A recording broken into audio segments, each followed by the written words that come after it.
এই গল্পটি অনেক পুরনো।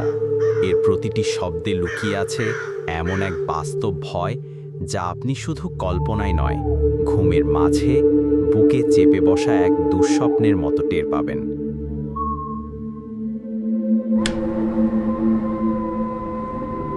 আসসালামু আলাইকুম, আমি জাকারিয়া। আজকের রাতের গল্পটা একেবারেই অন্যরকম। এমন এক পরিবারকে নিয়ে যাদের ঘুম ভাঙে আতঙ্কে আর রাত পেরোয় পাগলামিতে। কেউ জানতো না কেনই অশুভ ছায়া নেমে এসেছে তাদের ঘরে, কিন্তু যখন আসল রহস্যটা সামনে এলো, সবকিছু বদলে গেল। শুরু হতে যাচ্ছে ভয় আর অন্ধকারে মোড়া এক গল্প, পারিবারিক ব্ল্যাক ম্যাজিক।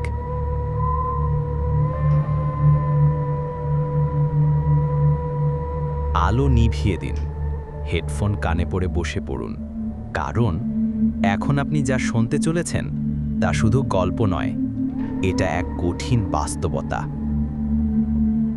আবুল মিয়া একজন শান্তশিষ্ট মানুষ। নিজের সংসার, স্ত্রী আর 2 ছেলে মেয়েকে নিয়ে অনেক আরাম আয়েশ করে চলে তার জীবন।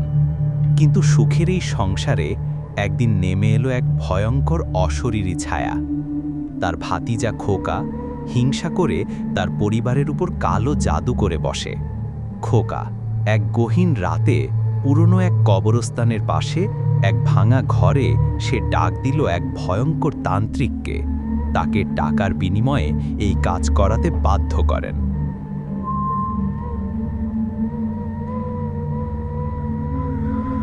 তাকে চুক্তি করালো, আমার চাচার পরিবারকে পাগল করে দাও, তাদের ঘুম কেড়ে নাও, তাদের স্বপ্নে নিয়ে এসো ভয় আর মৃত্যু।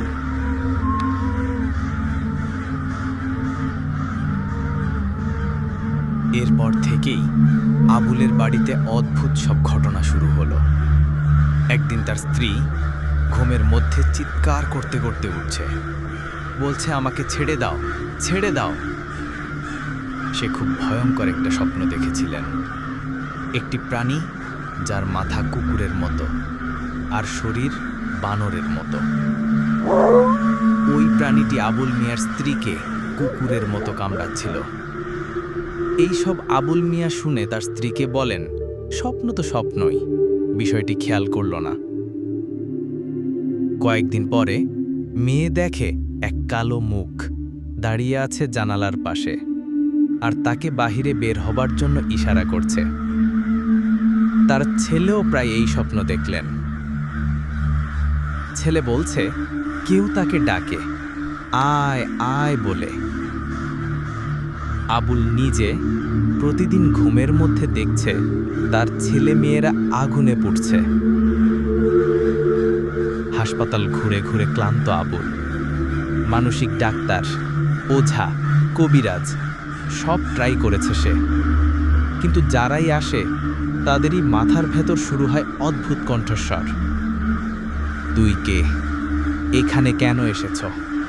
চলে যা, চলে যা। এমন অবস্থায় আবুল যায় তার পুরনো বন্ধু ইউসুফের কাছে।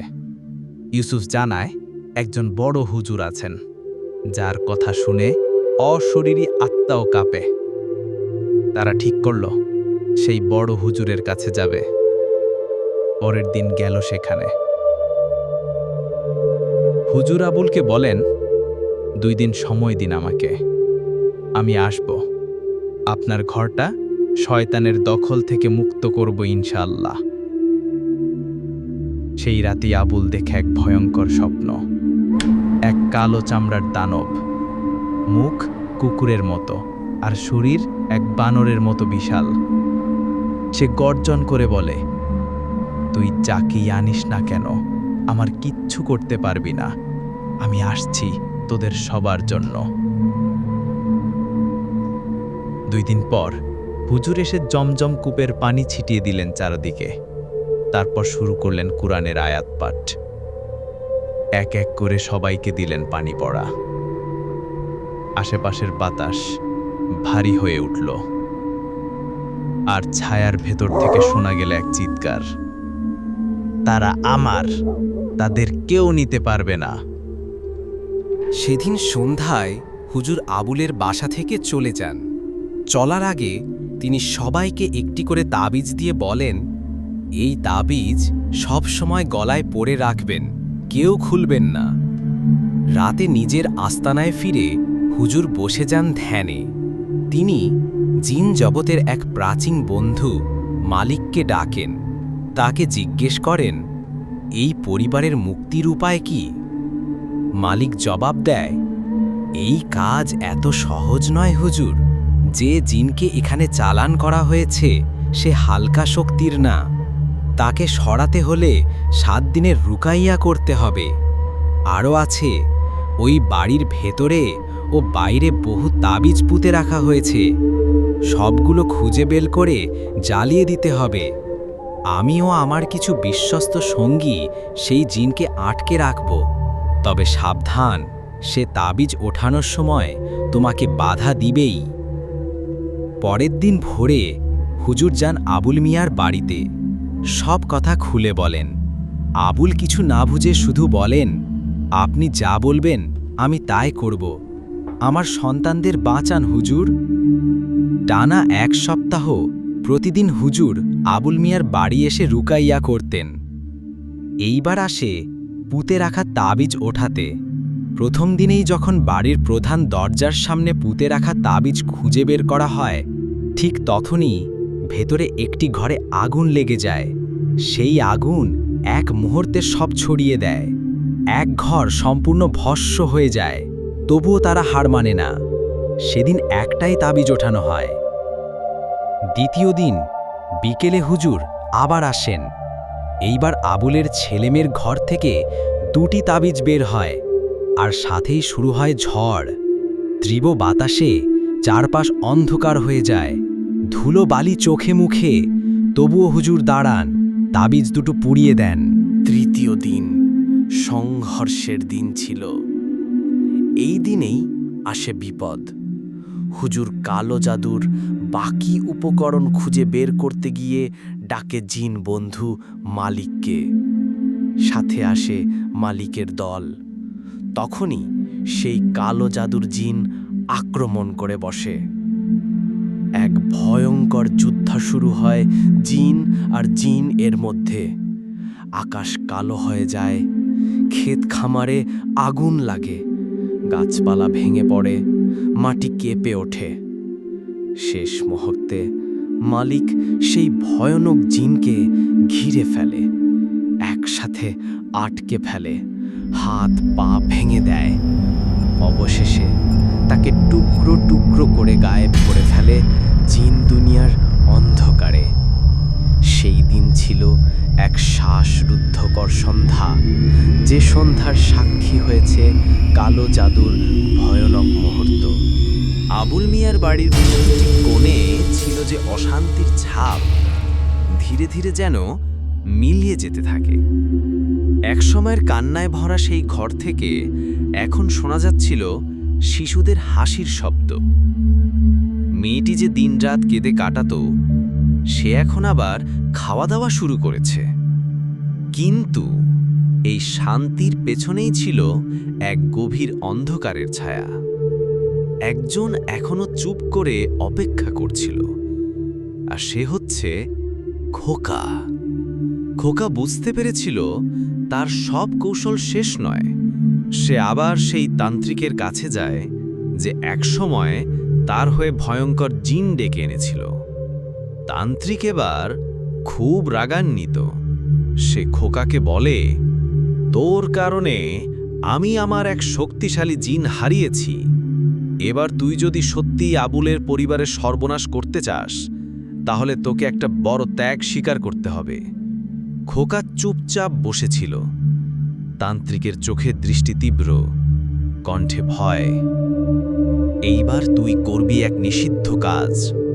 তুই আমাকে এনে দিবি এমন একটা লাশের অংশ যে মানুষ আত্মহত্যা করেছে।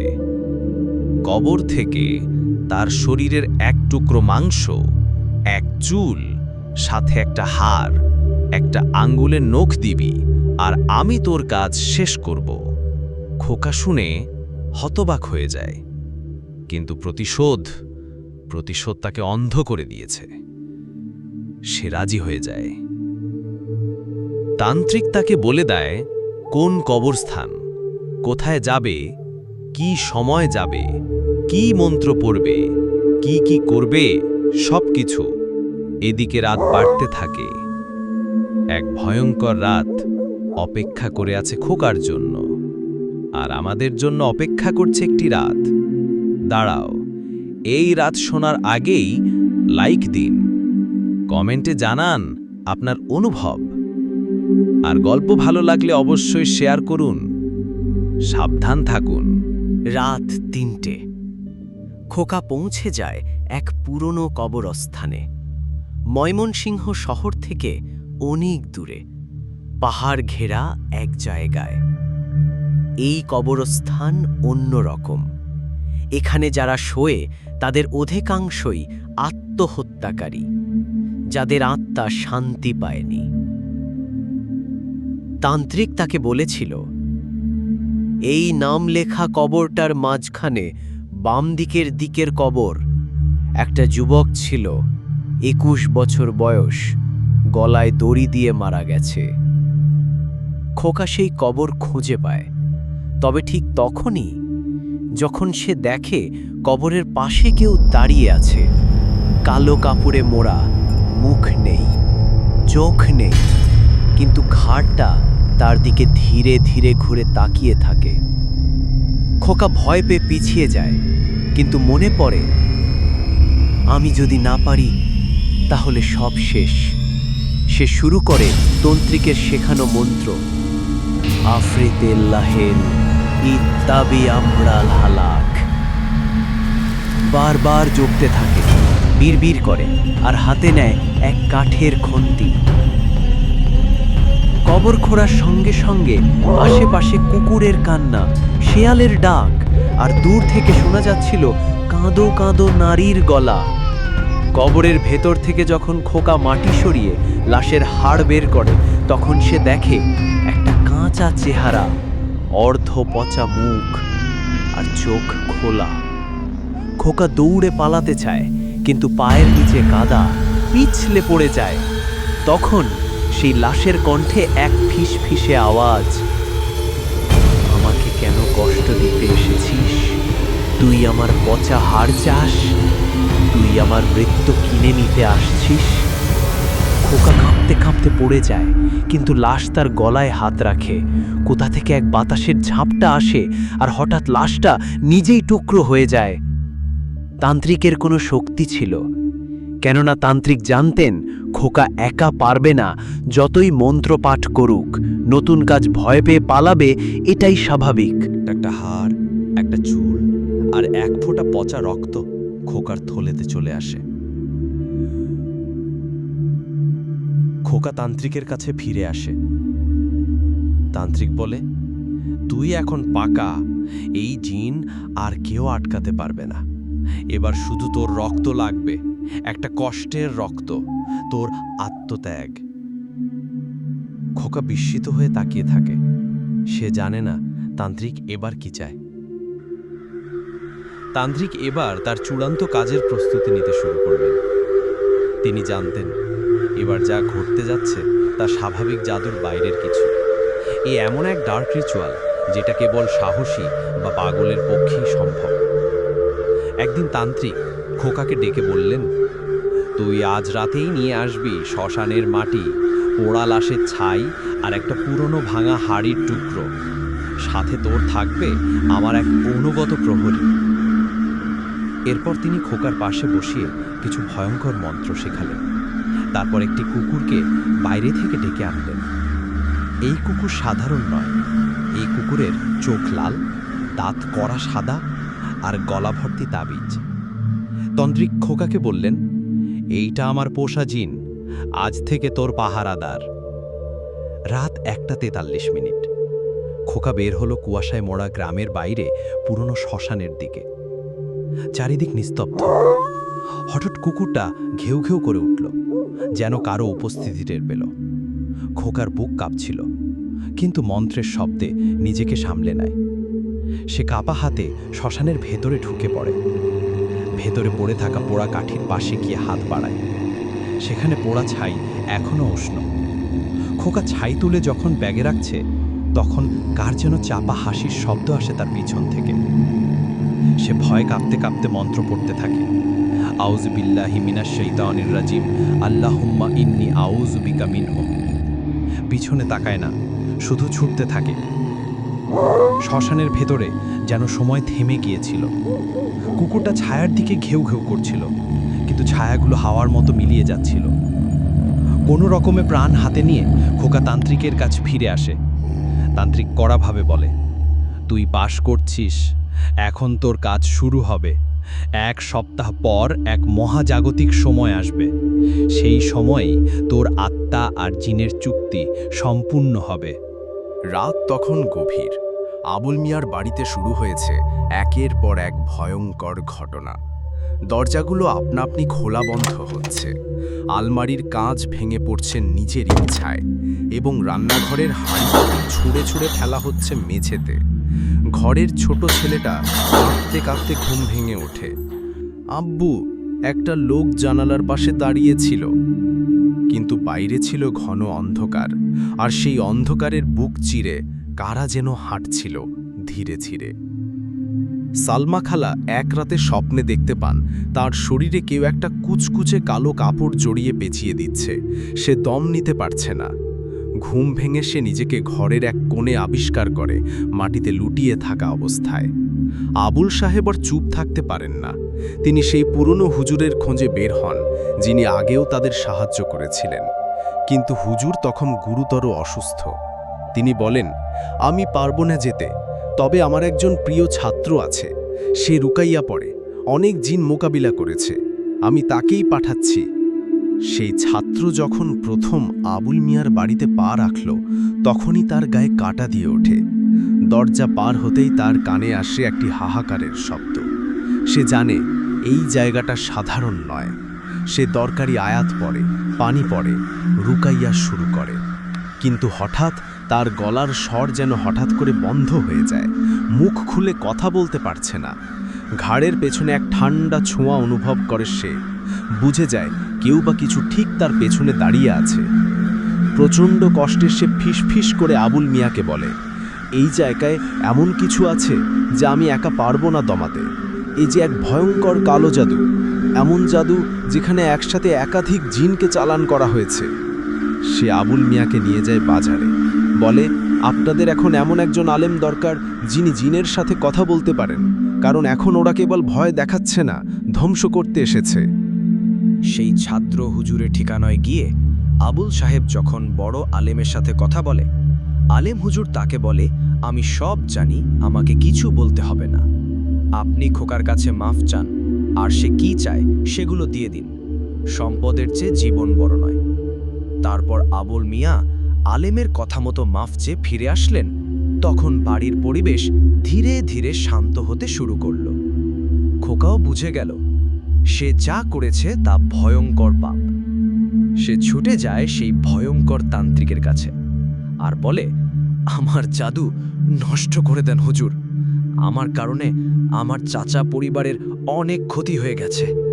আমি এখন আর এই পথে থাকতে চাই না। তান্ত্রিক হেসে ওঠে, হাহ, তুই ভাবিস এই জাদু আমি ভেঙে দেব? না রে, এই জাদু তুই ছাড়া কেউ ভাঙতে পারবে না। তোর আত্মা জড়িয়ে আছে এই জাদুর সাথে। তুই যদি সত্যি এই সব শেষ করতে চাস, তাহলে তোর আরেকটা কাজ করতে হবে, একটা ভয়ঙ্কর পাপ।